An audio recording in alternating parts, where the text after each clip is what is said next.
বন্ধুরা কেমন আছেন সবাই? দেখুন আমার কাছে 4টে চার্জার আছে, 60 ভোল্টের চার্জার। তো এই চার্জারগুলোর সমস্যা হয়েছে বলে আমার কাছে পাঠানো হয়েছে। তো এই উপরে এটা আগেই দেখি, এটা সমস্যা বলেছে চ্যানেলের সমস্যা, রেগুলেটরের সমস্যা। তো দেখি কি সমস্যা, আমরা দেখি। লাইন দিয়েছি, দেখুন এটা লাইন পাই বাট অনেক জাম, প্রচুর জাম। দেখুন 1 2, দেখুন মিসও করে, মাঝে মাঝে লুজ করে। তো বন্ধুরা এটাই সমস্যা। তো এখন আমরা কি করব, এটাকে রিপেয়ার করব, এই চ্যানেল বা রেগুলেটরে চেঞ্জ করে দেব। তো বন্ধুরা চ্যানেলের কিন্তু আসলে এই যে কাটাগুলো থাকে, এই কাটাগুলো অবশ্যই এইভাবেতে, এই যে আমি দেখুন ভাঁজ করে নিয়েছি, দেখছেন?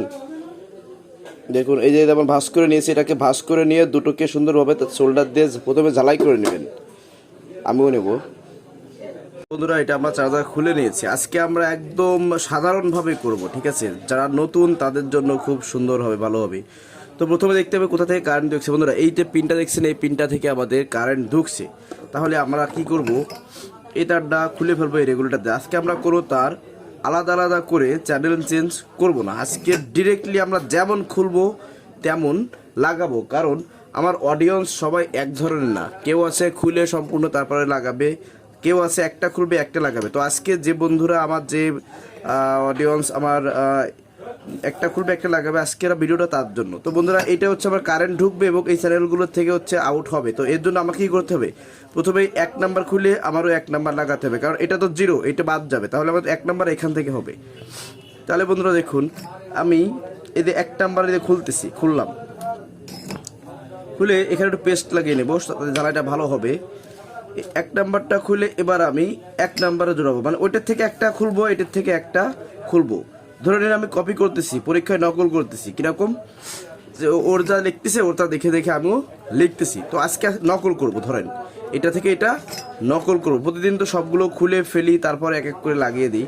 তো আজকেরটা ভিডিওটা হচ্ছে একদম সোজা। যারা নতুন তাদেরকে বলছি, ভাই যে একটা ওই সাইডের থেকে খুলবে আর একটা এই সাইডে এনে লাগিয়ে দিবে, ঠিক আগের মতো করে। তবে খেয়াল রাখবে ঝালাইটা যেন খুব সুন্দর হয়, কারণ এই জায়গা ঝালাইটা অনেক ভালো হওয়া চাই,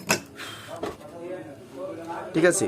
তো আমি এইভাবে ক্রমান্বয়ে পুরো যে 10টা তার থাকে, তো 10টা তার ধরে আমি কিন্তু খুলে ফেলবো এবং একটা খুলবে একটা লাগাবো। খুব সিম্পল। যারা নতুন, যারা বেশি হিসেবপত্র বুঝতে পারেন না, ঘোলা যায়, প্যাঁচ ঘোষ কম বোঝেন, তারা যদি এইভাবে চ্যানেল পাল্টান আপনার কাজে কোনো ভুল হবে না। তবে হ্যাঁ, খেয়াল রাখতে হবে যে আমি নকল করতেছি, যেহেতু নকলের মতো করতে হবে, ঠিক আছে?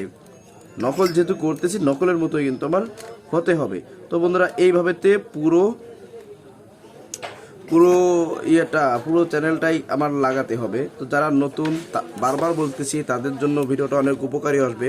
তো বন্ধুরা যারা ভিডিওতে নতুন আছেন, ভিডিওতে একটু লাইক করে দিন। আর যারা চ্যানেলটিকে এখনো সাবস্ক্রাইব করেন নাই, অবশ্যই চ্যানেলটিকে সাবস্ক্রাইব করে দিন।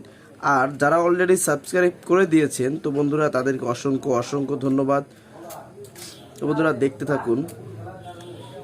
আসলে কারেন্ট চলে গেছে, যার কারণে আইপিএস দিয়ে আমি এখন কাজ করতেছি। মনে হচ্ছে সোল্ডারটা একটু কম হিট হচ্ছে, আমার মনে হচ্ছে, জানি না আসলে কি, ধরে দেখো সম্ভব না। আর এখানে কিন্তু বন্ধুরা আমি আগে প্রতিটা চ্যানেলে যথেষ্ট রাং দিয়ে নিয়েছিলাম, যার কারণে আমার অ্যাডিশনাল এখন কোনো রাং দেওয়া লাগতেছে না। বন্ধুরা ফিনিশিং আমাদের এটা লাগানো হয়ে গেছে, জাস্ট নকল করলাম পরীক্ষার মতো। আজকে এটাতে একটা খুলেছি, একটা লাগিয়েছি। তো এখন এটাকে আমরা ফিটিং দিয়ে দিব। ফিটিং দিয়ে আসলে চেক দিব যে আসলে আমাদের লাগানোটা ঠিকঠাক হয়েছে কিনা, কোনো প্রকার সমস্যা আছে কিনা। তো বন্ধুরা এটা এখানে লাগানোর আগে এই যে কাটাটা আছে, এটা 0-তে করে নিতে হবে।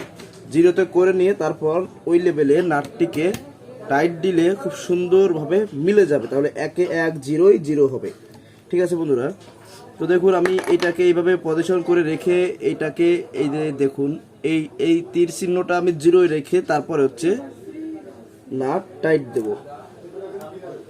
ব্যাস, এই পজিশনে যদি আমরা নাটটা টাইট দিতে পারি, তাহলে আমাদের 0-তে 0, 1-এতে 1 এরকমের হবে। তো বন্ধুরা এটাকে প্রথমে নাটটা ভালোভাবে টাইট দিয়ে দিতে হবে। ভালো করে টাইট দিয়ে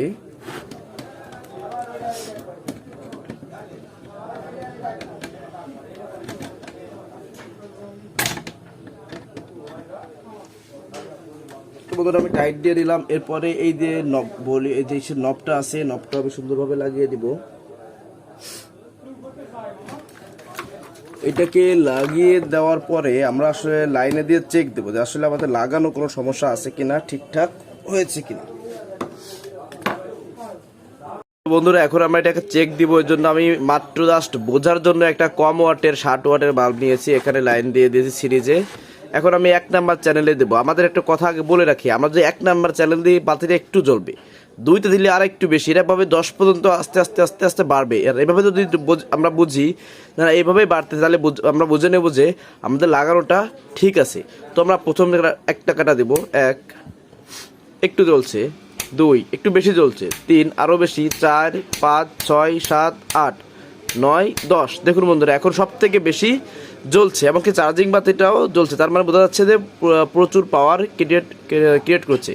তো বন্ধুরা এইভাবে যদি আপনারা রেগুলেটর লাগান, কোনো কাজে কোনো ভুল হবে না। শুধু খেয়াল রাখতে হবে যে তারটা যেখানে, সে তারটা সেখানে। তো আপনারা এইভাবে চেক করে নেবেন। তো যদি ভিডিওটা ভালো লাগে অবশ্যই ভিডিওটিকে একটি লাইক করে দিন, চ্যানেলটিকে সাবস্ক্রাইব করে দিয়ে পাশে থাকা বেল আইকনটি অল করে দিন। তো বন্ধুরা সবাই ভালো থাকেন। আর এখন এটাকে আটকিয়ে আমরা সেট আপ দিয়ে দেবো পরিষ্কার করে। ধন্যবাদ সবাইকে।